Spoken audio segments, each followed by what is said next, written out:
affect our sense of home. I'd like to introduce our moderator for the evening, Mr. Bill Wells.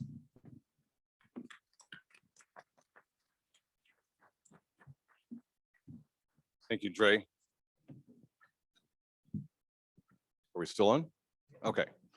Well, first of all, I was trying to think of what can I say to kind of, break the ice, get everybody loosened up and what have you. And what I was going to say, boy, it's really good to see everybody. I recognize so many of you, but I can't say that.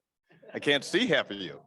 So there's a few of you that I recognize, and welcome back. I know a lot of you have been attending this series going on almost 4 or 5 years now. So I think one thing that should tell us is there's a lot of work that's been done, but there's still a lot of work to be done.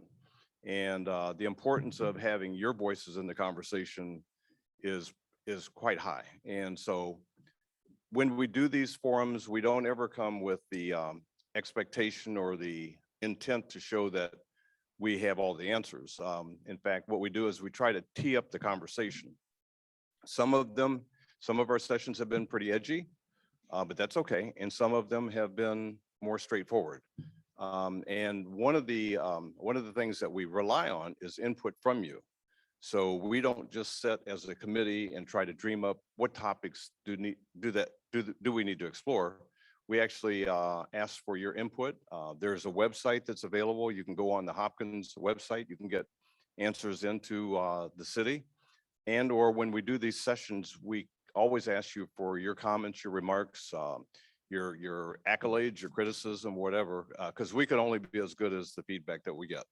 So with that in mind, tonight is intended to be audience participation.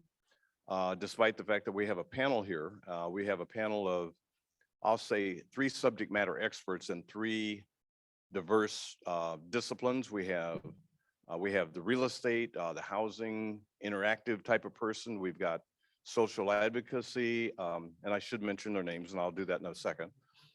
We also have social advocacy in the middle, and on the far right for me, left for you, we have somebody who's actually run a municipality and has a background deep in housing issues in multiple states across the country. So I believe we've got a wide dispersion of responses that'll come from this group, and that's intentional because we don't want to just focus in on a narrow range. We want to make sure that we broaden up the discussion. So with that, I'm going to get us started. Just for getting some grounding, I'm going to ask each of our panelists to give a brief opening statement and kind of a reference point so you have understand the context of who they are, what they bring to the table. We have Derwin George, which is seated next to me.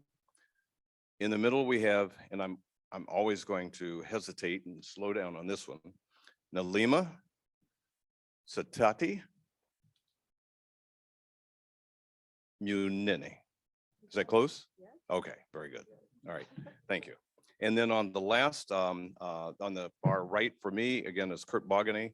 Kurt is former city manager for Brooklyn Center. So with that, I'm going to get started. I'm actually going to start with ladies first. I'm going to ask Nalima just to give us kind of an opening, kind of a introductory positioning statement and how this whole topic around race and housing really impacts and intersects with the work that she does.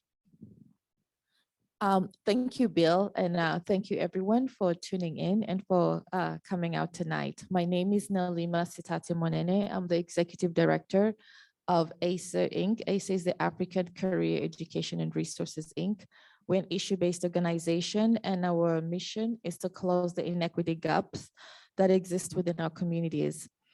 And so I have been a housing advocate for, I think, a little over 20 years now within the Twin Cities metro area, and I'm very passionate about housing. And the reason why I am passionate about housing is because I believe that housing impacts, every aspect and every sphere of our life. And when it comes to housing, and for me as a housing advocate, what I have realized that, in the United States, there is a contradiction between the idea of housing as a market commodity and the idea of housing as shelter, because we know that shelter is a basic and, is a basic of life. And for myself as an advocate, we believe that housing should be a basic and fundamental human right, because Maslow's hierarchy, you need shelter. Every human being needs shelter. That's a basic need. And in the United States, housing is a market commodity.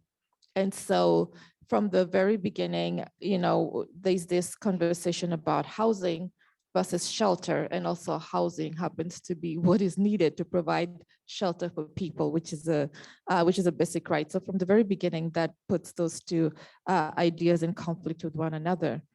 Also, when it comes to housing in the United States, there's a lot of research that shows when it comes to disparities, our zip code, people's zip codes can determine what the outcome in life will be, most probably will be. And we know there are people who go against the odds, but there's a lot of research that shows that we can look at where someone was raised, and we can pretty much, for the most part, predict, what their reading level is going to be by the 3rd grade, where they're going to end up, what type the job they'll have, and what their health outcomes are going to be. And that should not be so. And it's because housing is impacted by race in the United States. Now, when it comes to racial disparities in the United States, racial disparities are not accidental. It is not just happenstance. In the United States, we have a long history of policies and practices, both by government and the private market, that have caused the racial disparities that exist within housing, from a history of redlining, from the 1930s, the GI Bill, and if we bring it home to Minnesota, I'll keep it brief, we've had a lot of disruptions. I think a lot of people have heard about the Mapping Prejudice Project, and we know that we have racial covenants that existed even here within our state. We can talk about Interstate 94 and how it's dismantled, the middle-class Black community in the Rondo neighborhood. And these are important issues for us, because in the United States, home ownership is one of the most common and fundamental ways of how regular folks like me build wealth that we're able to pass on to our kids. And so what does it mean when we have these policies and practices that are discriminatory towards a certain part of the population, that creates barriers for them accessing things like home ownership or stable housing? It means that if we don't rectify them, these folks are continually going to be left behind, and it continues to impact them for generations to come. For example, in Minnesota, Minnesota has among the highest home ownership rates in the country, about 70%. However, in contrast, we also have among the lowest home ownership rates for the Black population. So 3 in 4 white families own homes in Minnesota, but for the Black population, it's only 1 in 4. Despite the fact that we have the Fair Housing Act was passed in 1968, and it was an attempt to rectify the history of redlining and other illegal discriminatory practices other legal discriminatory practices that existed. But we know even till into present time, there's a lot of illegal discriminatory practices that exist. Issues such as steering. There is a lot of discrimination when it comes to mortgage lending, for people of color, lack of credit, lack of access to capital, discrimination when it comes to employment that impacts what people can afford and cannot afford. And all these issues result in disparate outcomes when it comes to, housing. Another issue when it comes to housing that we're facing in the state of Minnesota right now is we don't talk a lot about tenants. And it is important to talk about tenants. Why? Because about 30% of our population in Minnesota are renters. And a big proportion of these renters happen to be low wealth people or people of color. We all know that we now have an impending eviction crisis that we hope does not happen.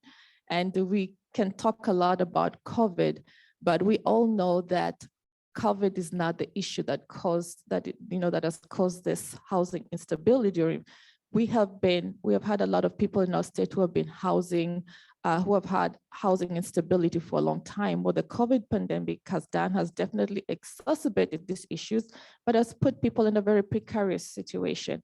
We know that for most low wealth tenants, they're spending at least 50% of their income on rent alone. That is without including utilities and other bills that they have to pay. And in my community, in the northwest suburbs of Brooklyn Park, when we've asked people, what does that mean for you that you're spending at least 50% of your income in housing? And so the response we've gotten is, despite the fact that Hennepin County has done a good job and has opened a clinic next to where low wealth tenants live so they can have easy access to the clinic, that means that what the tenants have told us, that means when I go to the doctor, if I get my prescription for my diabetes or my high blood pressure, I only fill 50% of my prescription. I cut my pills into half because I need to pay for my rent first and put a roof over my head. And so all these things let us know that, race and housing are important issues, because at the outbreak of the pandemic, people are having to make a decision between putting food on the table and paying their rent. And that's why we advocated strongly for an eviction moratorium, which is about to end, here tomorrow, right? And so the issues of race and housing are important because, one, it is a result of long-term discriminatory policies and practices. It impacts people's lives, all spheres of people's lives. And so we must address it. We need to address the historical racism practices that have existed so that we can stabilize people in their homes. Thank you. Okay, very good. Thank you. That's quite an interesting perspective and a lot of information packed into that statement. So thank you again, Nalima, for that. I'm going to now ask the person sitting next to me, George Derwin, and he's going to give kind of his perspective from a real estate agent who's active in the market. And you've seen a lot over the years that you've been working in this thing. So thank you. Can you guys hear me okay? Okay. I feel like I got to put it all the way here. So yeah, my name is Derwin George. First and foremost, I want to thank everyone for taking the tangible steps toward making progress. Without having open minds and being transparent is very hard to see through the muck in this very difficult, tender type of situation that our country our country knows, and that knows it's an issue. I think trying to manage it, handle it, understand it, there's a lot of difficulty within that. But my background is a little different. I didn't start off with real estate. I come from corporate America. I was in public accounting for a handful of years. And so I grew up in the Milwaukee area, moved here to the Twin Cities in 2015 to be with my now wife. And then I got into real estate a couple years ago. And so I wanted a change, wanted a little bit of a home life balance. And so I took my work experience, business experience, or business acumen, and I wanted to pair that with real estate because, one, it's I like houses, but I love people, and I'm a lifelong learner. And so for my natural instinct is to teach, and I've been doing that since college, teaching financial literacy. And so I thought pairing my accounting experience, financial background with a real estate industry would be not just profitable, but just another way for me to touch people in an arena that I wouldn't be able to in public accounting. So that's kind of how I'm trying to shape the then and now. I think Nalima made a great point about explaining the history with the disparity. I mean, there's tons of literature out there. There's one, it's called The Color of Law, the forgotten law of how the government segregated America. And that is a great read because it breaks down the history and things like that. And so I think it's important of understanding the history, but it's also important too to be present in mind and taking actionable steps on what can we do to move forward. And so, that's where like the teacher out of me kind of comes out. A lot of what I've been seeing is just lack of education and understanding what resources and tools are actually readily available to folks, along with financial literacy, just understanding credit alone. And that affects everyone, not just people of color. It affects everyone, and how to appropriately use it and manage it. And what does that mean when it comes to being ready once you are ready to purchase a home? And so I've seen a lot of folks who want to buy, but just aren't ready, just because they have to do these fundamental steps in order to get to that place. And so I don't want to take up too much time just talking about my background and everything, but that's kind of how, that's my perspective on how race and housing intertwine. It's a bit of a mixed bag, but that's why we're here, to try and take the manageable steps to try and understand things a little bit better. So. Very good. I think the one key thing that I believe will probably become apparent to everybody, if you didn't already know it, these problems didn't just start. They're historic, they're based in history, and it's a lot of not so pretty history. But given that fact, we can't dwell just in the past, other than we let the past help inform us in terms of what actions we need to take in the future to address those situations. So thank you for your comments from being in the market right now. And I know that you couple that with getting access to capital, like the banks and such. I know how, getting access to loans is an issue, particularly in communities of color.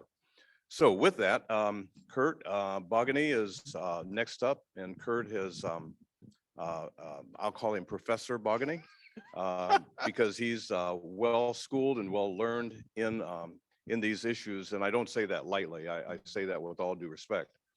This is a person who's seen a lot, has done a lot, and that's one of the reasons why he's on the panel this evening. So Kurt.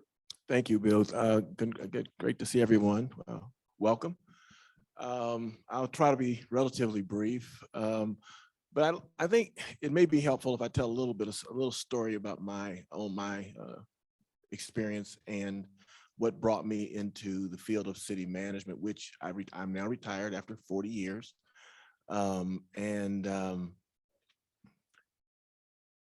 I grew up straight across the lake from, it's not Devin. What's the person's name? Mr. George. Derwin, straight across the lake, Muskegon Heights, Michigan. And growing up in Muskegon Heights, which was at that time a community of about 28,000 people, my first experience, I was too young to recognize it, was at 1 year old. When my father, who was a World War II vet, was able to get a GI loan, and he bought a house, and we were able to move out of the projects. And at that time, the projects were on the east side of the town. And that's where firstly every Black person that came into Muskegon started out. They started out living in the projects. Eventually, Blacks were able to, as they grew in numbers, were able to move from the east side further west. And then there was another small neighborhood on the far west side of town. So the community at that time when I was growing up was probably, I'm going to say maybe 85, 90% white, 10% Black. Over time, by the time I graduated from high school, the community was probably about 60% Black and about 40% white.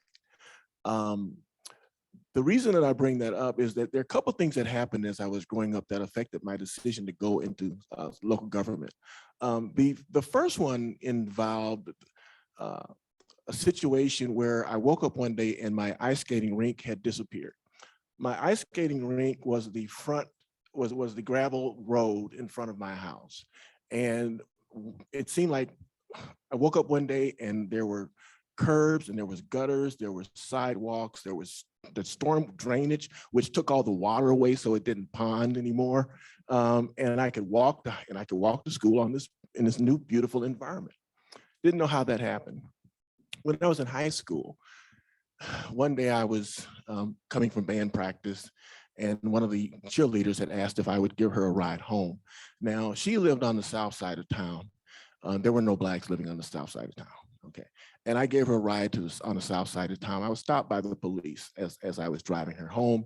And the police came to me and came to my side of the car, and he said, he asked me, what's my name? And I told him what my name was, show me your ID. So then he looked through the window and he asked my passenger, who are you and what are you doing? And she said, well, I'm just getting a ride home.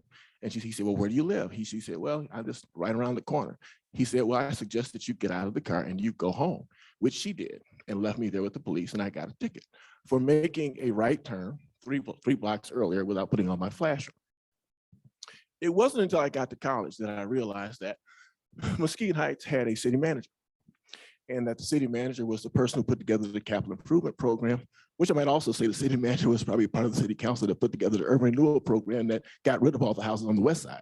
But anyway, city manager was part of this, was help infrastructure, as well as hire the police chief and police officers and provided for policies and practices. So the point about the housing is this: as the community changed, as folks moved out and into the newer suburbs, as the community increased in terms of the percentage of people of color, the values of the housing declined.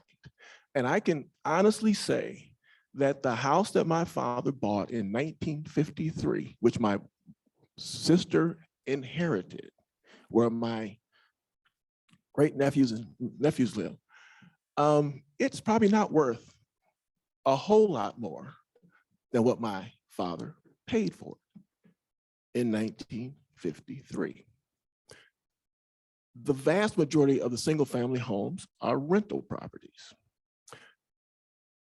Many of them owned by the folks who live in these abutting suburbs. Okay. I'm gonna shorten this now. So background is in economics. Big total quality management person, Edward Deming is one of my heroes. I really believed a lot in efficiency and effectiveness and how government can change people's lives in terms of how you manage your police department, how you run your fire department, and how you build infrastructure and provide for all those needs. But I can be very honest that it took me a long time to realize that I was really missing an important E. I kind of thought that fairness was what the high water mark would be in terms of good local government. But in addition to efficiency, over the years I've learned, in addition to effectiveness, equity is so important and so critical, especially in those communities that I've chosen to work in, because most of all the communities that I've worked in have been very, ethnically diverse communities. And I won't go, and Nalima did a great job of outlining in the color of laws, a great book, and there's all kinds of information out there that talks about all the disparities that exist and why they occurred, historical, basis for those disparities. So for me, at least in the government sector, and we'll get into more detail later, being very intentional about policies and practices that in a systematic way can alleviate inequity is critical. And one of the last things that I did before leaving the city of Brooklyn Center, which is another story, and we created in this year's budget the Office of Anti-Racist Policies and Practices. Now, I don't know if that office is ever even up and running. I wasn't there, haven't been there. But for me, that was probably the most critical thing that the council approved last year, was the creation of that office, where we would focus on identifying the disparities and then identifying the root causes, and then identifying the policies, and then identifying the practices that contribute to those disparities, and and then forming new policies in a very intentional way to change those outcomes. My story is like so many other stories of what's happened in communities across the country. And I can almost say in every community that I've worked in, those who have been on the margins have been on the margins and have remained on the margins pretty much throughout their entire history in this country. I'm the family genealogist, so I can tell you about on my father's side, our journey from South Carolina enslaved to, I take that back, Virginia enslaved, South Carolina enslaved, Alabama enslaved, Texas enslaved, okay? And even going forward. So I'm gonna stop right there. And again, hopefully that'll give you some food for thought. But fundamentally, it's about systems and it's about intentionality if we want to see anything change. Thank you. Okay, well, it's not getting any lighter. It's getting pretty heavy. And one of the things if I failed to mention that tonight is intended also to be interactive. We don't want to just be here as a table of talking heads per se. So we will be doing breakout groups. I mean, you're at tables, we've got numbers. We also have a Zoom going this evening. So we've got participants. I'm not sure how many participants we have. I think the number was increasing. They will have the opportunity to send questions into the chat. And Ari back there in the back of the room, raise your hand, Ari. Ari is the Assistant City Manager for Hopkins. She'll be capturing some of the key questions coming in, maybe not all of them.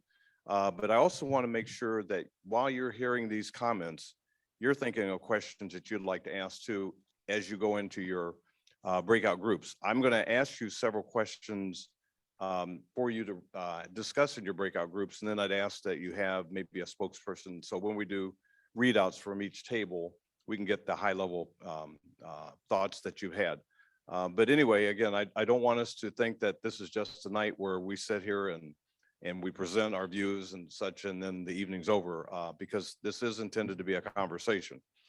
So you'll just work with us on this, and I may go off script a little bit just to make sure that I get you involved. And I may even stop at one point and ask for a question or two or a comment or two from the audience just to kind of break things up. Is that okay? All righty. Okay, so with that, even though they've covered a lot of ground, I do have a couple of questions that I'm going to ask them specifically. I'm not going to ask each panelist to respond to each question that I ask. That would take too long. Maybe one or two people who seems to have the greatest movement or nod indicating that, hey, I got this. So I have to kind of play it like that. But anyway, I'm going to start with a couple of questions to get us going. And I'm going to just start right now. The first question I'm going to ask is, what are the challenges for home ownership, specifically for persons of color? And how do we address these challenges? I kind of have a feeling that the person right next to me is ready to go. So, Derwin? Yeah, sure. I'll take a shot at this one. I think the biggest challenge is just understanding what resources are out there available. Some of my fellow panelists mentioned that a lot of the rental population is consisted of people of color.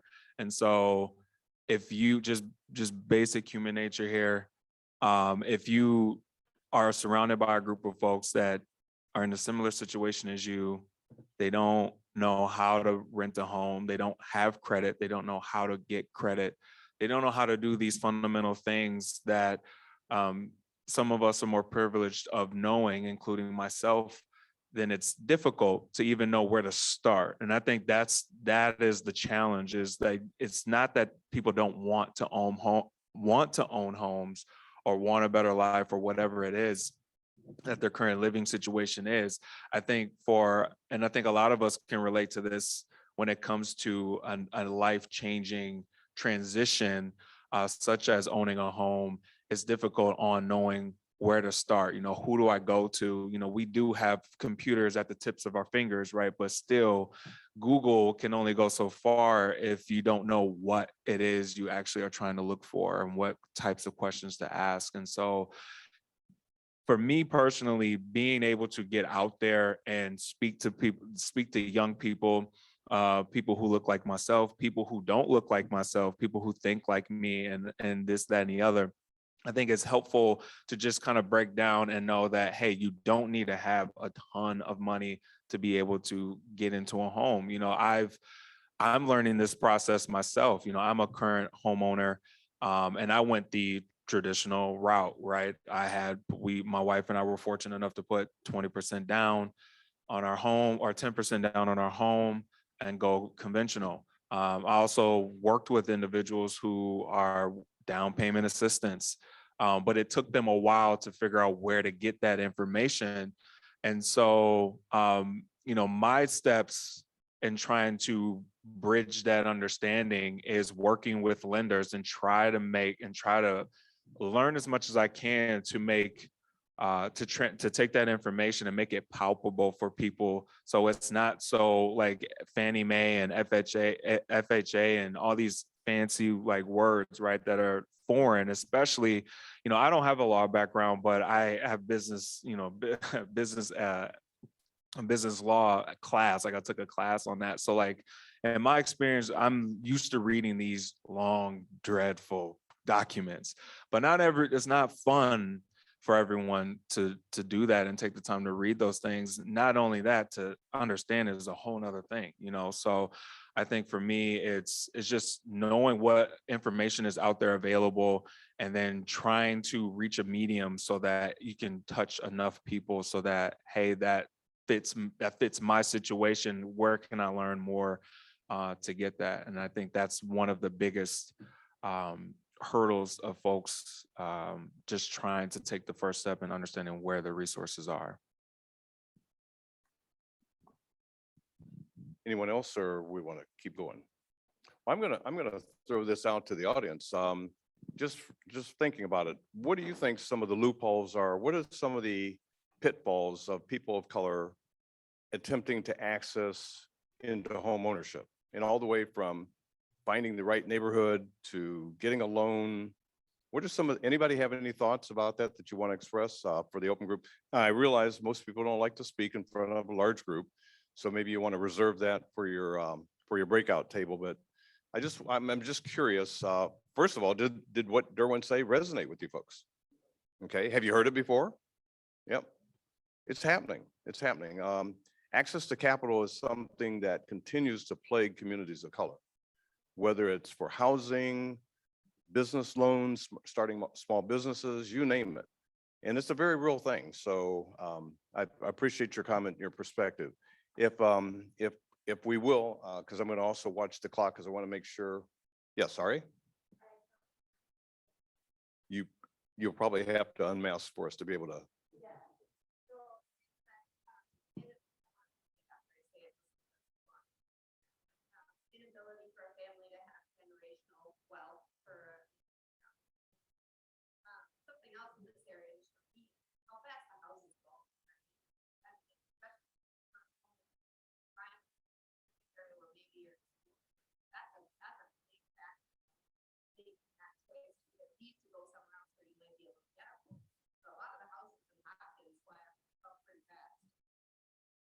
Okay, oh, we've got some more comments over here, but one of the comments I heard was addressing the issue around generational wealth. If you really study this, housing was established by the government as an economic means for people to gain wealth. You don't gain wealth from working in your salary. You'll never get rich off of what you make, not unless you've got a really, really phenomenal job.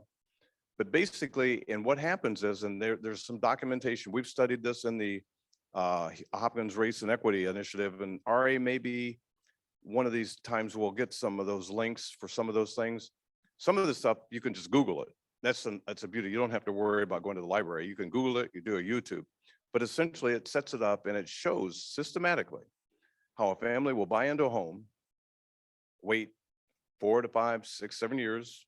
Appreciation makes the house more valuable. You take that equity, you flip it, you get into a nicer home, on and on and on. If you're in a home such as what Kurt Bogany described, the value of that home, depending on the neighborhood, the zip code, again, does not appreciate. So you can't create wealth. And then there's a whole backstory to where people of color oftentimes get channeled into certain neighborhoods that unsuspectingly you find yourself in a situation that you can't then get out of. And so it's a complex issue, but there's a lot of research. And then the other piece to that, Ari, was, so that was the generational wealth thing that's tied to housing. I kind of forgot the second part. Oh, yeah. Okay. The other one was on the situation with the market. The markets today, through the pandemic, has gone ballistic. The supply is short and people are outbidding each other. People are counter bidding and what have you. So if you're not in a cash rich situation, you may have been the first one to apply to express an interest in a particular house and just get outbidded and it's gone. And so there aren't that many options available. Now, will the housing market self-correct at some point? Probably. Everything does. Well, if it goes up, it's got to level off at some point. But the critical issue right now is the supply all across the nation is lower and housing prices have just shot up. Just real quick, I'll mention this. I just came back from California, spent a couple weeks with my youngest son. Just for giggles and grins, we looked up the value of his house. He's renting a home because he can't afford to buy a home, even though he's got a good job and his wife does. We looked in 1990, the house was built for $250,000. It's a 2,700 square foot house. Guess what a house is worth today if it went on the market? $1.25 million. 1.25. That house has gone up 5 times. 5 times. So he's like, Dad, I'm out of here. It's not even sustainable. So those are the things that we find ourselves in. Now, not every place is California, but that's maybe to the extreme, but it's happening. It's happening. So we had a couple of questions over here. I know, let me ask this gentleman first. There's also a lack of a stepping stone. So there's a state law that really creates the disincentive. Excuse me, I'm gonna bring the mic over so we can pick this up. Hi, how you doing? Thank you for doing this. This is a very important topic. Another factor is also lack of a stepping stone. And so right now there's a state law that really creates a disincentive to create condos, for example. So if someone is making, let's say, $50,000 a year, it's very hard to buy a house in Hopkins that may go for easily between $300,000 to $400,000. Even if they can get a down payment, it may be hard for them to even get approval for a loan for that. But they might be able to get maybe a condo that would cost maybe $100,000, $150,000. May build some equity several years later, maybe they'll get a starter home after that point.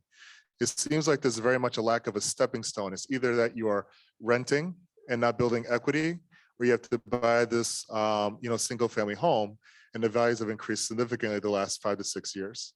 And so while we're talking about this at a local level, we also have to remember at a state level as well, looking at opportunities to create condos and other forms of housing as a stepping stone to have people move into more ownership roles and build some equity.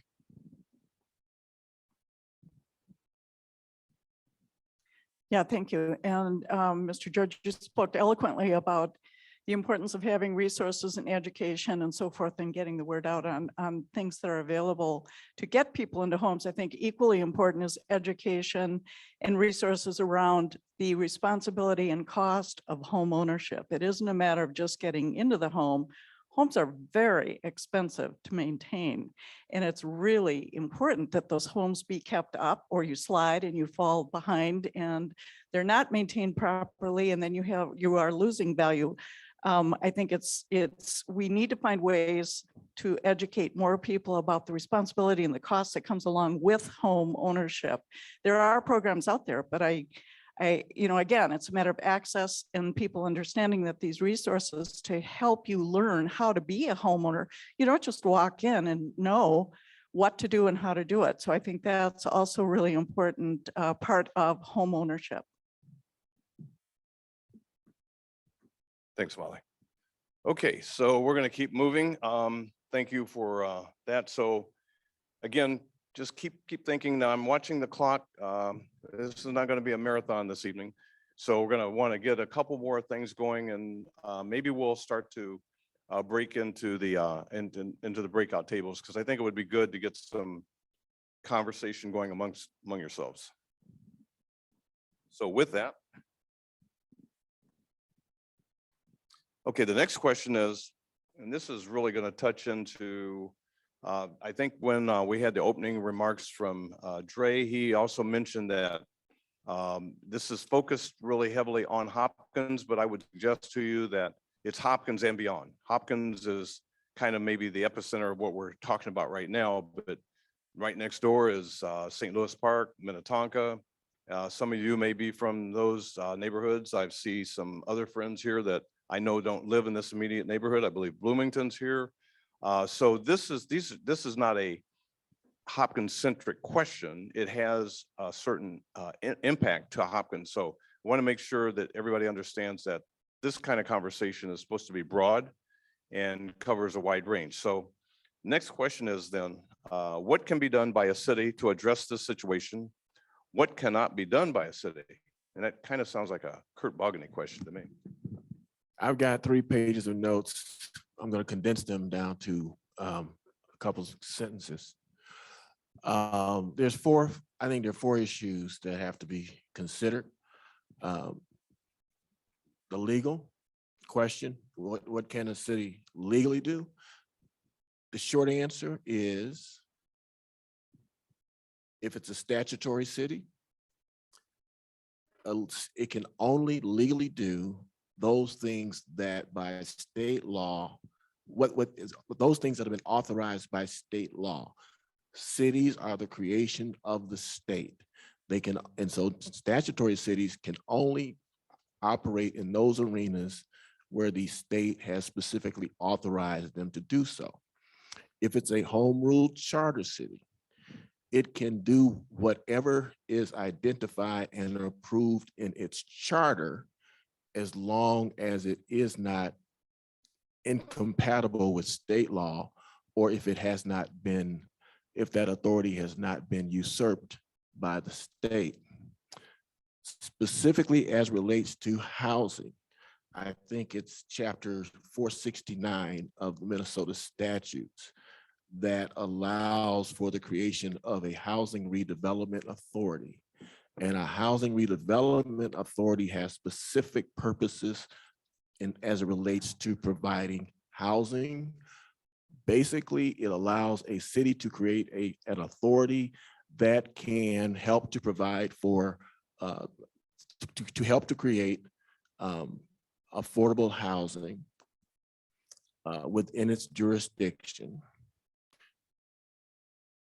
specifically in those areas where the private sector will fail to meet that need without support or a subsidy. The second point, what can a city do or what can a city not do? Cities don't have unlimited resources, even if it has an HRA. So there's the financial constraint. And we've all expressed the fact that the demand for housing is such that the cost of housing is such that there's probably not any city that can afford, through its normal taxing policies, to address the housing demand and the cost of housing. So what can it do within its financial ability, and what can it do within its regulatory authority? The other factor that affects what a city can do, again, are the market conditions. And along with regulatory, there is the issue of the cost of construction, the cost of land, the zoning and building regulations, which cities do have some control over. And then the final, and perhaps the most important answer to that question of what can a city do? A lot of it, once you've gotten past all those other hurdles, political will. Do you have does the elected body have the political will? And there are at least 4 factors that affect that question. One being various constituent interests.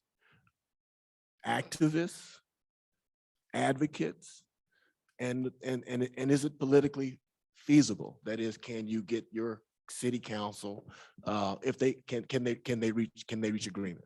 So I'll leave it at that. Okay, and that sounds like a great segue to Nalima, talking about advocacy. All those things captured, because what's interesting, Kurt, and I think what you just described was there's process. And we all know how to follow process. It's scripted and you do this and that. But at the end of the day, it really gets down to will. And what's the will of the people? So Nalima, would you like to address that? Because I from your earlier comments, I think you were tapping into that issue, so. Sure. I think because we're talking about race and housing, and I think I would like to echo one of the things that Kurt talked about in his earlier comments. We're talking about race and housing, and we know that there's a disproportionate impact, and we understand the historical context of how we got to this place to begin with. And so for us as advocates, we would really advocate, you have to become an anti-racist city. You have to become an anti-racist state. We need, the largest disparities are along racial lines. We have to come up with anti-racist policies and practices.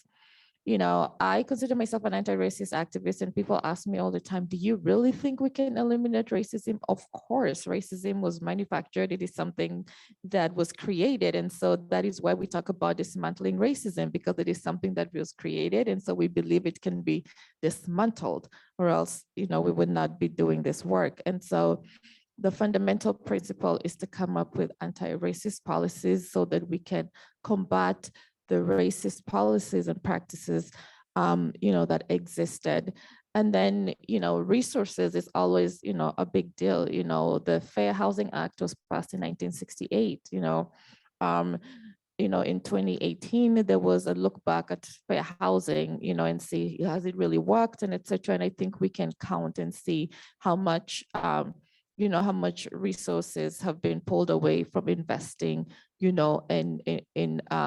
in policies and practices that will continue to advance housing.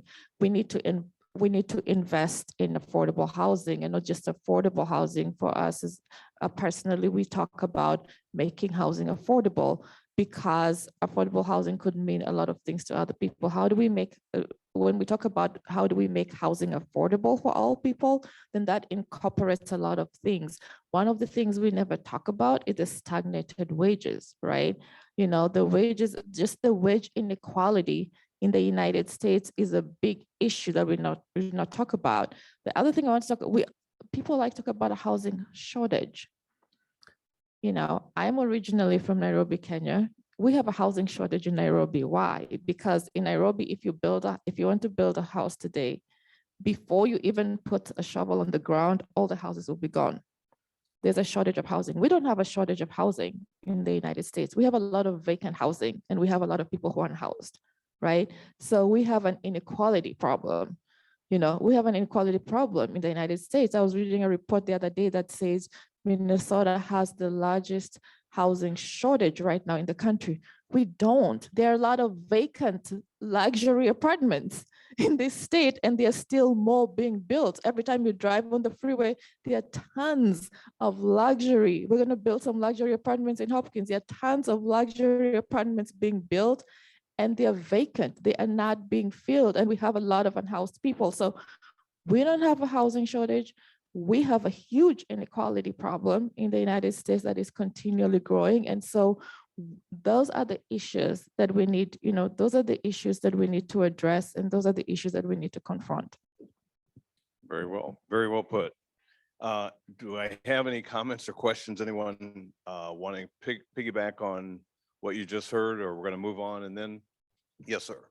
Let me get you a mic so you can actually come through on the. So I'd like to build out on that. And where is the policy come to your points of how do we bridge that inequity? Because that's something we do need to address. I love that point. Thank you.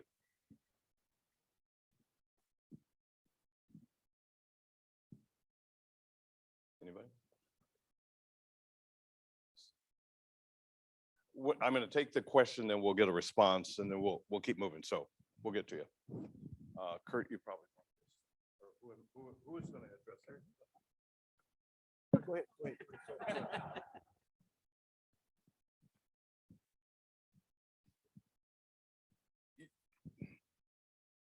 You know, I see a lot of people in the room, but I feel like I could probably say, do a lot of people feel powerless when it comes to like the real estate industry or the market that's going around you? I just want to tell you, y'all are more powerful than you know you are. And the reason why I say is because I'm a mortgage loan officer. I actually work with Darren. I'm here to support him and also hear everyone out. When you list your home, you can decide what you want to list that home for. When you look to buy a home, you can decide what you want to buy a home for. So one great example is I had a client who had bought his home several years ago, right? And he listed it for sale. It was a hot market. There was a Wall Street investor that came in and said, hey, I would give you $400,000 in cash for your home. Right? Crazy. But there was this family who was up and coming, had just got married, right? He had just received a job here. He wrote the seller a letter, humanizing himself, right? Telling him, hey, I want this house. This is the perfect dream house for me. So instead of him selling it to some Wall Street investor that was just gonna flip it, price it for maybe $500,000, $600,000, and just put a renter in there or just bring in someone he gave it to a family man. So whenever you think about the real estate market, I want everybody to remember you have the power. You can talk to your neighbor. Comps and appraisals and all of these things are subjective. If I list my house for $300,000 and no one wants to buy it, well, guess what I'm gonna have to do with the price? Bring it down. Bring it down. And I love what you all are talking about, advocating, talking to the politicians, because again, you are the people that put them in power. They have to listen to you. And if you don't want this or you need this in your city, I say just step forward. You have meetings like this. You come and you talk to like-minded people, right? You come up with the plan and you say, hey, this is what we want our neighborhoods to look like.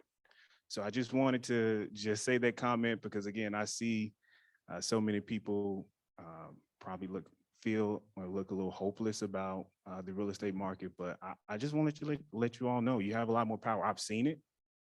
And when we talk about, you know, what professionals do you know in this field that you can ask questions to kind of calm your nerves, because you may be talking to someone like your neighbor who's probably not that well informed, but when you talk to a neighbor professional like Derwin or somebody that Derwin works with, then you're able to kind of get different opinions about what you're able to accomplish and what your goals are.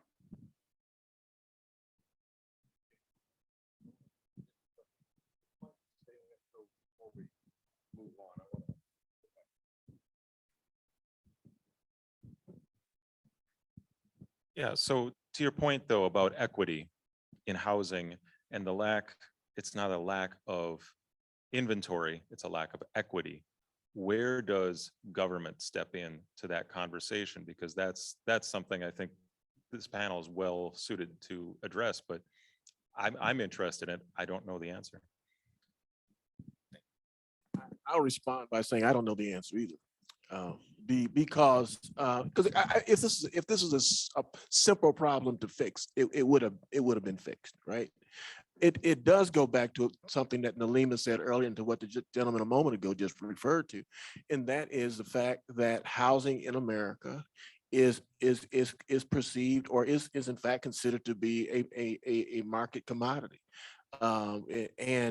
and what drives decision-making about housing is self-interest. What drives decision-making about housing is the desire to build wealth. So that's why I don't offer my home for $200,000 because I can sell it for $400,000. So all of the incentives and everything that's built into the system for housing moves away from policies that would start to treat housing differently than a marketable commodity. I think that the gentleman a moment ago who made the comment about condominiums, I think he was really on the mark. I think developers and realtors will disagree with you, Nalima. They will say there is a housing shortage. I can't build enough luxury houses fast enough, because people are waiting in line to buy them, but they're not building the condos. And they're not, and we don't know what other housing mixes between that luxury apartment and that house could be developed, could be built. I mean, there's discussions about tiny homes and et cetera, et cetera, et cetera. But I do think part of the solution is to be able to have housing, more housing choice, more housing that is built to respond to that market of home buyers who really don't have the income to buy that $400,000 home. But there's not a $150,000 home available. So what can be done in terms of filling those there is a market failure. And I think that's I'm not sure what the answer is to finding how to build those homes that can speak to that market, but we're dealing with a market system. We probably need a market solution. So I'm just going to respond real quick. I think I want to add, and I'm glad Cart mentioned just what I was going to say. And in response to your question, yes, we do have a market failure, right? From an economics perspective, we do have a market failure. And we all know when the market fails, that's why we need a government intervention. And we do need government intervention. We have a huge critical problem, radical problems call for radical solutions. And I think this is something that has been done before. That is what the GI Bill was about. That is how the suburbs are built. But again, it goes back to political will, right? And as advocates, we know, how do we get things done? Either there's a political will or we, the people, can force or influence that will. Right, back to your point about, we don't have to feel, so powerless. So either the political will is going to exist or we can decide to force that political will to exist by who we elect or what we advocate for and what we're showing up for, every day. Although housing is a market commodity, we have to remember that government has intervened to save. I mean, during the foreclosure crisis, right? The government had to intervene, but the only people who got saved were the banks. We did not recover. A lot of people did not recover from the foreclosure crisis. Government has had to intervene because for whatever reason, banks were too big to fail. And I think we can force that conversation. We have the ability to force that conversation, and we have to continue to advocate. And that is why I do this work. We have to advocate for that. So either the political will exists or we're going to force the political will, because the market has proved to us over and over again that it cannot regulate itself when it comes to housing, right? So we have to create that will to exist. Okay, I'm going to ask one last question of the panelists, then we're going to get into, oh, yes. Time-wise, I don't know if we necessarily have time for one more question, but I wanted to highlight, we've talked a lot about ownership, right? And part of the ownership conversation is about building financial wealth, right? That's an avenue for people to build financial wealth. For some people, home ownership is either not an option or not something that they're interested in. So ways to accumulate financial wealth and policies that we can implement, for instance, transit, being able to live near transit that's accessible, not having to own a car or having insurance. Things like that can have a big impact on somebody's quality of life. And I think Bill's last question is going to get at that, and then maybe we'll move to that breakout room. But it doesn't just need to be about owning a home, because that's not always a realistic avenue for everyone. Good point. So last question is this, and we've been circling around it, but it gets down to you as a human being and how do you feel about how your life is going? And the question is, what impact does stable housing have on the quality of life for your community? Or for our communities? That's a question for everybody. Be thinking about it.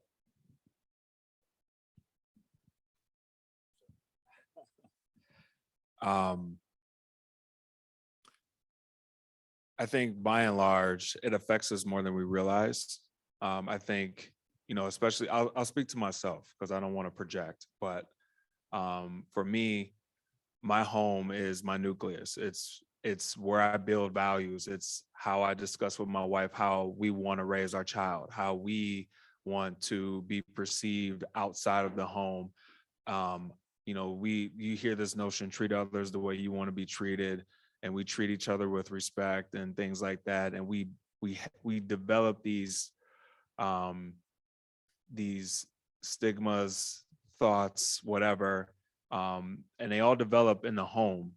And then they get amplified outside of the home just based off your individual experience for when you're walking, just going to work, school, whatever the case is.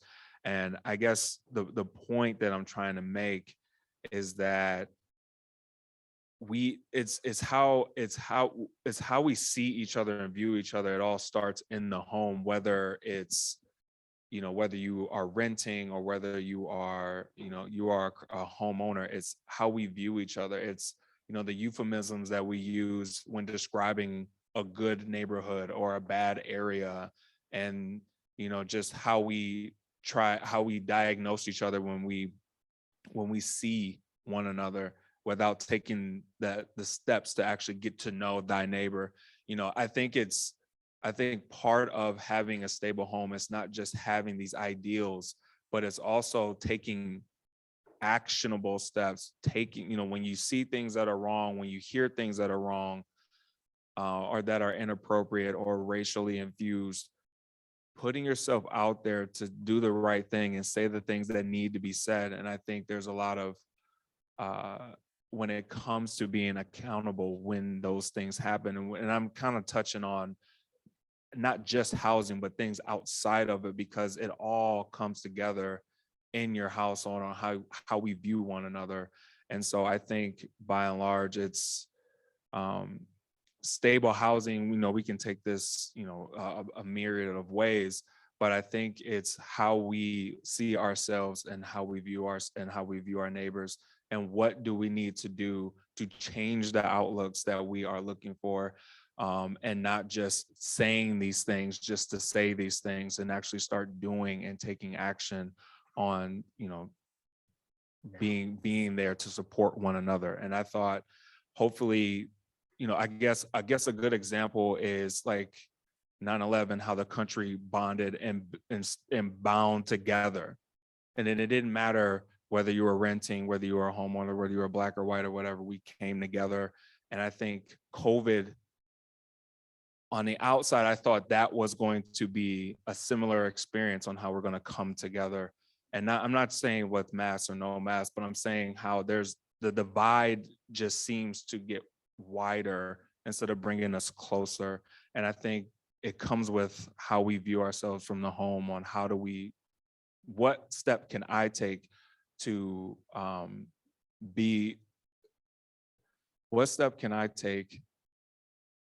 be not just a better person, but just to see the human in the person in front of me that doesn't look like me, that doesn't dress like me or think like me or whatever the case is, and to be, radically open-minded and not just be closed-minded off your own bias and views.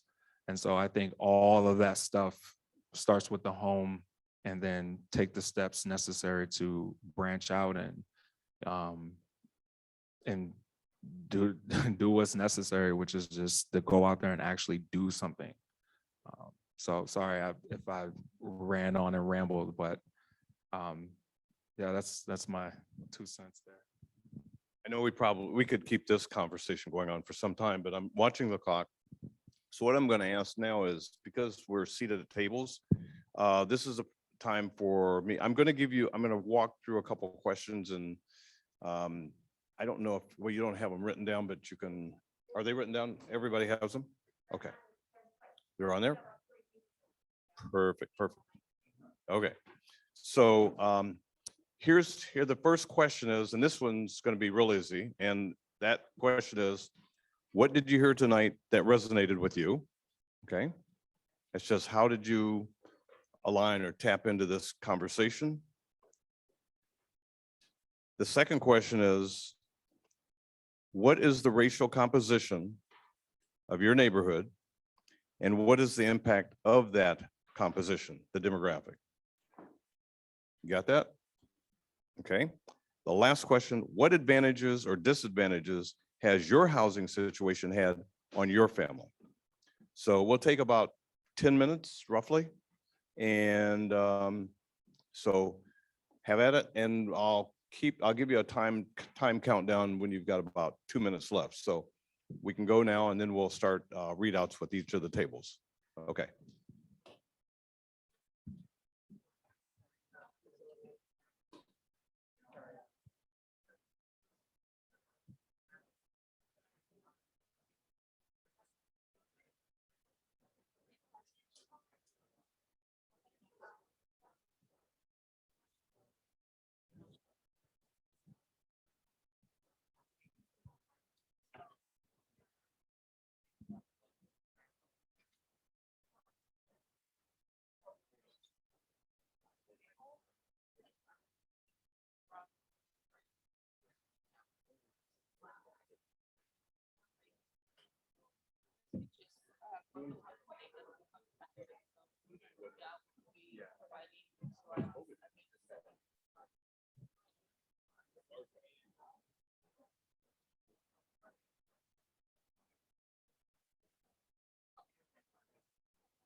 I just want to say hi. Good to see you.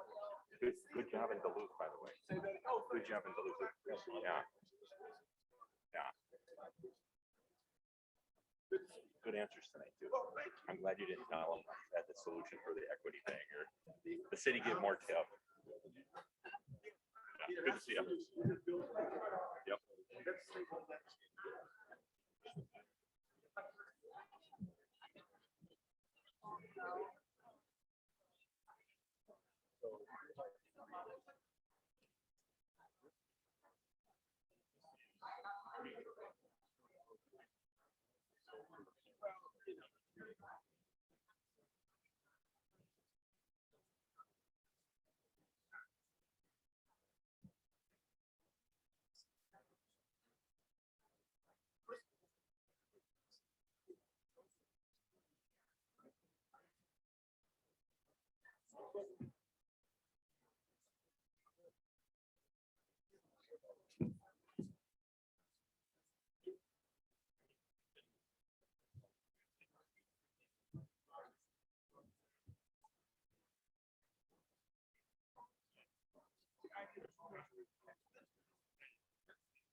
You know, you were talking about those new apartments that are being built in the city. So is inclusionary housing a solution to some of that?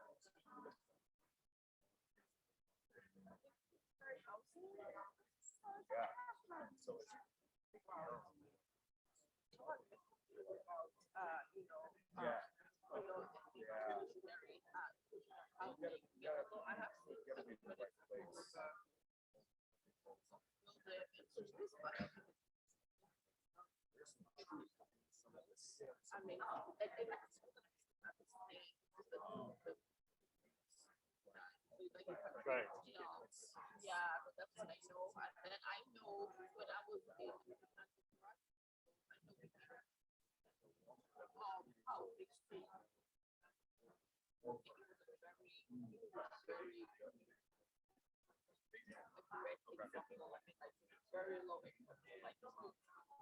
Yeah, in Europe, it seems to be very popular. I think inclusionary housing, I think it's possible. I mean, I think will solve the problem. The more income that the more that we can but also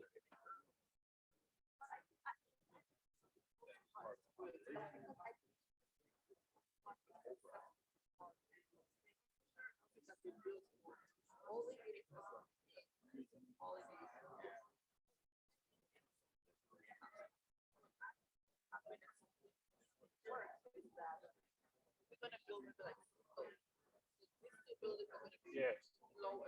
Yes. So it looks.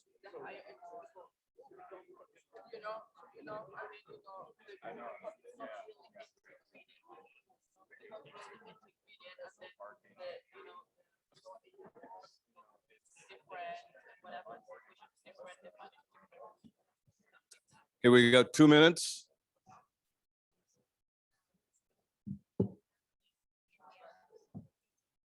I agree with that.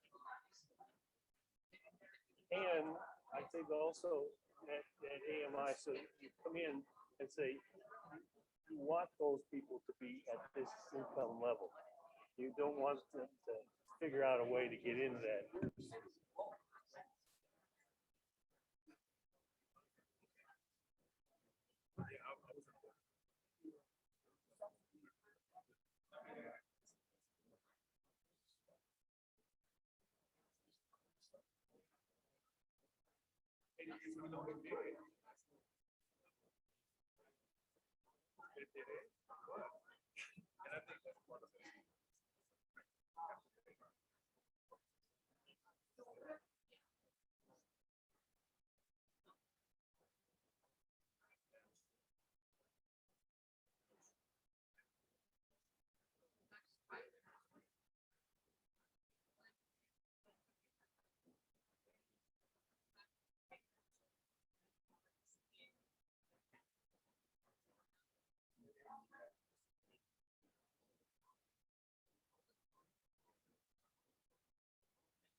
Okay, folks, we have 1 minute.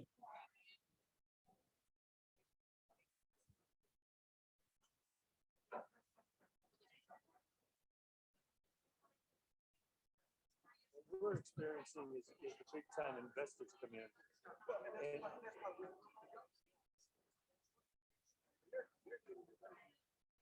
yeah, or Chicago, we got a project that's.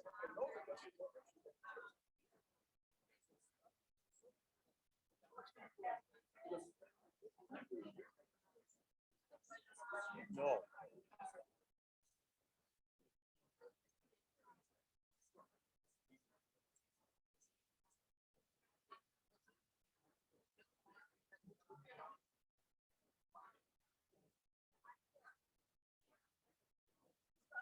Thank you.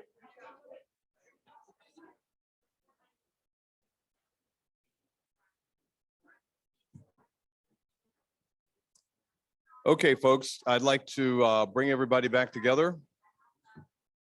I hate to interrupt. I know you're having a good time, great discussion.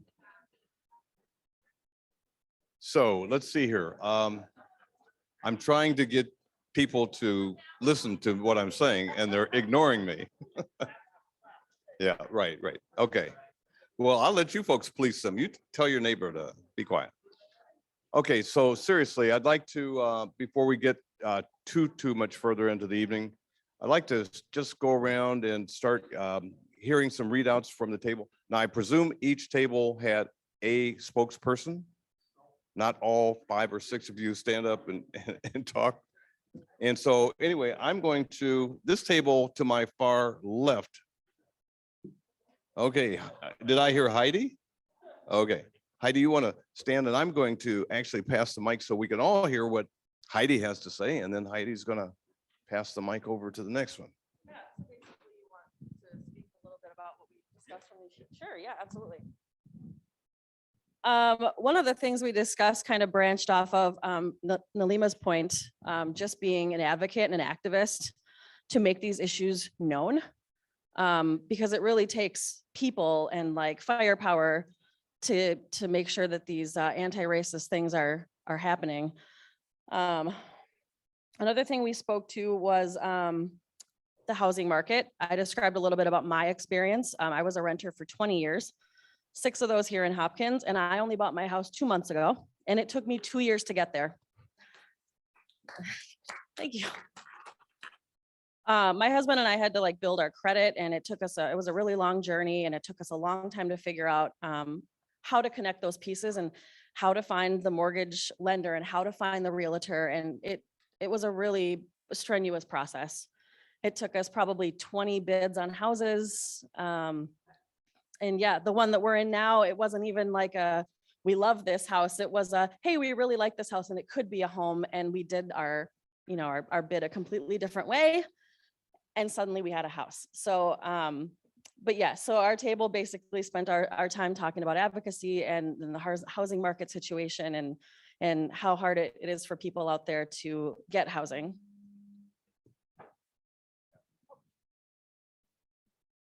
I've been nominated, so I'll speak. We spent our time talking mostly about policy, and I think having a political person at the table and me having had a sneak preview of the questions, being able to think about it a little bit, policy really shapes a lot of these conversations because it's not just policy that shapes what types of homes are available in your community, what types of ownership opportunities you have, but also my son, but also the opportunity that you have to gain that information. You know, it's educational policy. It's access to that information, and how that information is disseminated to the public and the population is really important to understand.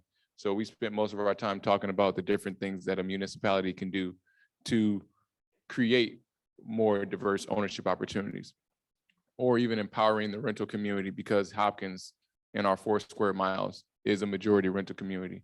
And we have to create policies that can, you know, allow that group and those people who are just as important in this community as anyone else to have a voice and be able to speak towards change and the different things that they need from the community to make it work the way it should.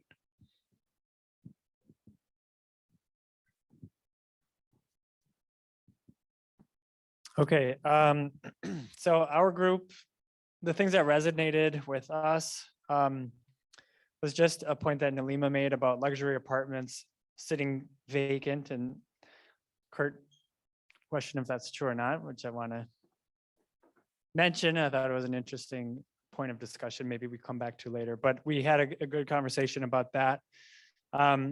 Also, we talked about, you know, the fact that the gentleman over here made about the need for more condos to be used as stepping stones. And just housing as a commodity right now and not a human right was an interesting concept that resonated with us. Most of us live in majority white neighborhoods, and the impact of that is there's more services available like snow plowing, safety and security.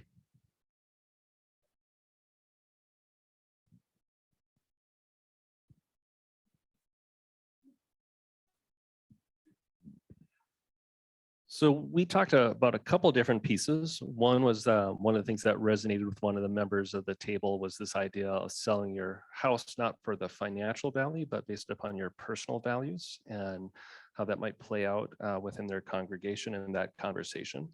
The other things that stuck out for folks here was this idea, again, that housing being treated as a commodity versus a basic need and the consequence that has. There was we touched based on the condo topic. And then we also talked a little bit more about people who are renting in Hopkins. You had mentioned that about 60% of the housing units, and so the households in Hopkins are renters.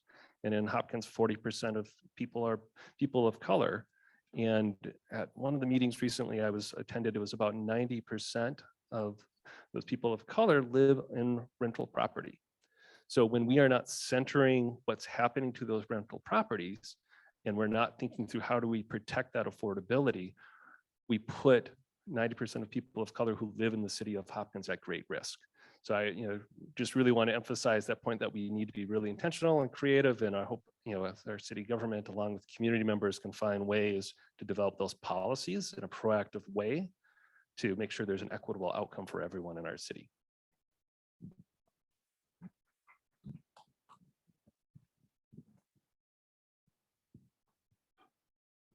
I'm like recognizing more people in the room as people take their masks off. Our table, we started out much similar, talked about education in finance and talking about some of the discussion that you brought up. And then we got into credit and how that impacts, in talking about finance and some of the game of credit and having to where people have to have credit, and when they're paying off bills, sometimes that can negatively impact their credit, which is the weird equations that go on there, and having knowledge about how to use that system. And then we talked a little bit about tools that cities can use, is that there are a lot of tools out there, gap financing tools, looking at different policies that Larry mentioned, in bringing mixed income people together on different developments. And that was we began talking about that and how different policies could be used at a local level, and the power that we do have in a city, as the gentleman over there mentioned earlier.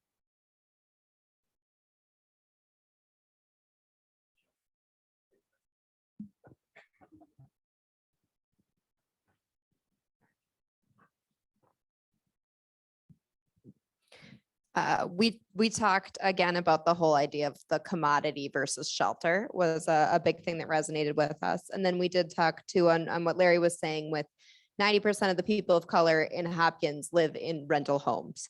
So understanding that statistic and what that means and the impact of housing stability or instability on both their education. We have 4 elementary schools in Hopkins. You end up having your rent raised in one apartment building, move over to another apartment building. What's the impact on your kids' education? And maybe you want them to have that education. So it's not an opportunity that you're going to be able to buy a home somewhere else outside of the school district. So really understanding those impacts of how where you live really makes a difference in the quality of life that you're able to give your family. And also looking at on a smaller scale, I live in the Avenues. I like to say Hopkins is a very diverse community, but the Avenues is not a very diverse area. And so really understanding that I live in a single family neighborhood that's surrounded by apartment buildings that are diverse, but really when you break it down to some of the pockets that are in our community, there's a lot of disparities.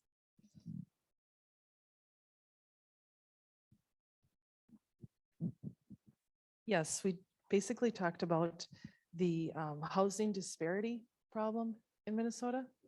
And there's too much housing instability for people that don't have any housing. And the population that are affected by this, it affects their sense of belonging, their stability, their health, their education. So we really were concerned that Minnesota needs to step up and help those people.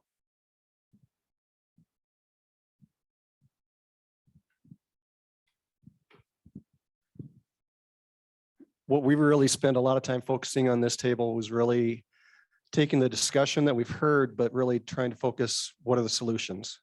And that's one of the things that we didn't hear tonight. And like you mentioned, if we knew the solutions that were easy, we'd figured it out. But some of it is, and as I've been listening here, one of the things that we talked about was really how do we transition or help people transition from the low income housing to the next level of housing and maintain that low level too for those that need to stay in that low level income as well. And I think that's one of the things that maybe it's something we can take a look at through policies and how we can take a look at opportunities and educations for us to help move those people and advocate for those people to transition to higher levels of housing.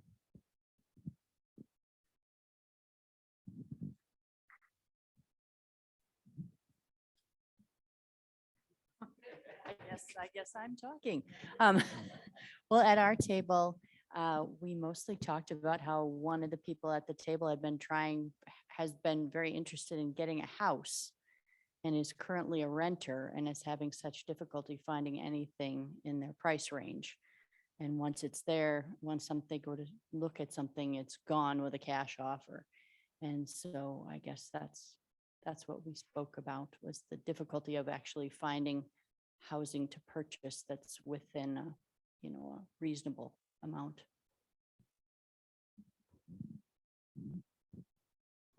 Our group talked about a lot of things, but this is one thing that resonated with one of us. Hot potato, I guess I get it. One of the things that had resonated with me is something that Kurt said about the house being passed down through the family. And I've always looked at my home as a way to build wealth towards retirement. And so it really, really resonated with me, the thought of this house passed down through the family and it's worth the same as what was paid in 1953.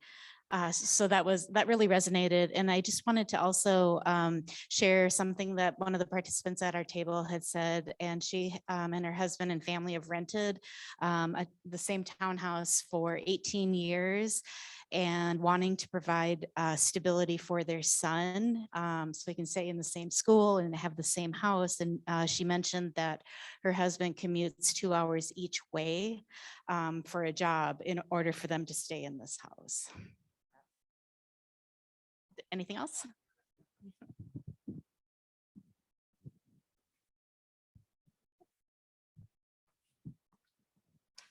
Well, I've been nominated. I'm not sure why. Our table, we really honed in on question 2. What is the racial composition of your neighborhood and what is the impact of that? And we had some really great discussions, and we have a very diverse table. We have someone from the school board here. So Jan had brought up a great point about, we talk about Hopkins and how there's a small percentage of Black homeowners and renters here. And she was saying, why do we have the mindset of saying, why does a non-white person want to come live in an all-white community? Why don't we also talk about being a white person to go live in a non-white community? And then we start talking about the power of resources, right? Because just like Steve was saying, a lot of people can come to Hopkins because of the school district, right? I think you had said because of the walkways and accessibility and things of that nature. So when you have a city like where I live in North Minneapolis, where I chose to live at, and I chose to live there because I felt like I could be a person that could be a resource to that city. So if we had more people who chose to be a resource to a city, that would help like a large disadvantaged city versus, maybe everybody fleeing to one particular area that they may not necessarily be accustomed to, because a lot of people don't look like them or share cultural beliefs and things of that nature, as well as trying to balance that, because we had someone also here who did live in Minneapolis, but felt like the school districts didn't have enough resources for her children. So she had to make the tough decision of leaving where she wanted to go to a place that did have better school resources. And that's where we just started talking about balancing that out, right? Because as Steve was talking about, is it Hopkins School District that your kids are extra smart? Or is it also that you have really smart kids, right? The chicken or the egg is they work in tandem, is what Steve was telling us. So we can have that same thing to go in places that may not be as sought out as maybe like a suburban area like Hopkins. So that's what we talked about. Okay, great. This is great feedback, great discussion, and thank you. So I'm going, the hour is getting kind of late, so we're going to start to wrap up. But before we do that, I absolutely want to thank Derwin, Nalima, and Kurt for their time that they've taken to be with us this evening, put some careful thought into their presentations and such. So great panelists, thank you so much. Let's give them a hand.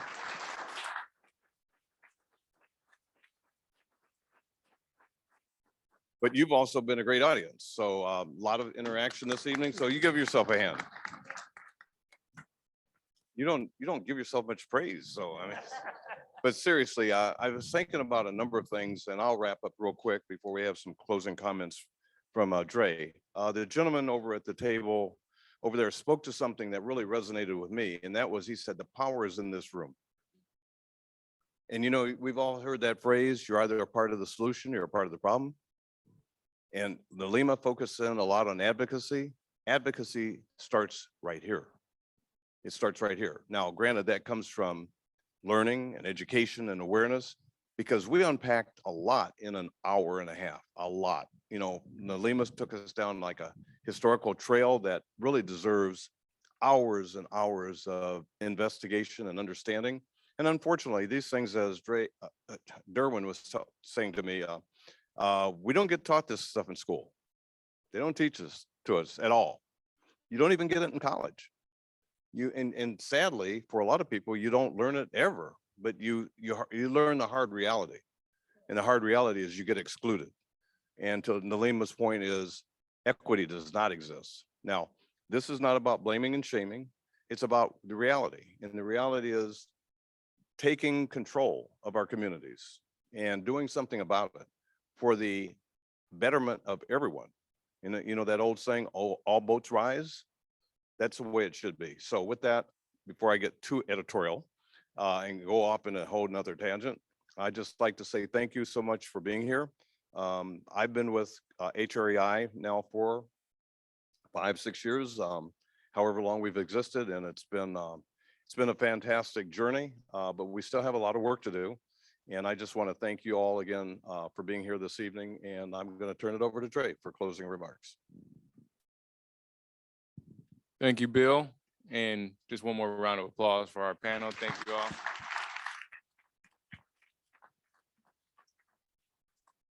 And please take a look at some of the materials on your table. We have some upcoming events from HRAI and just the community as a whole when it comes to just cultural conversations and activities that can allow you to kind of expand your racial lens.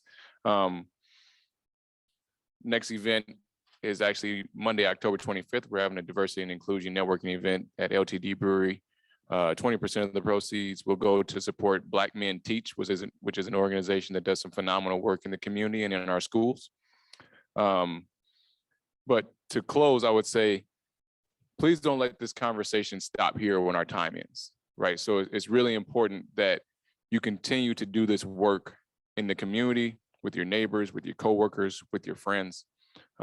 This is a starting off point or maybe a continuation for many of us, but the advocacy, the determination of policy by you using your voice is really important. And that's what this is all about. You know, we're not going to solve problems in this hour-and-a-half session, but we can start to generate the ideas that will then filter through the community that will allow us to get to those solutions. And for all of us, I think that's what we hope to gain from these sessions, is to spark that light that then grows that flame that puts us towards change, right? And this, like I said, is a 3-part series. So our next part of this series will take us into the schools, where we'll visit the difficult topic of race and education. So we hope that you can join us for that. And thank you all again, and have a wonderful night.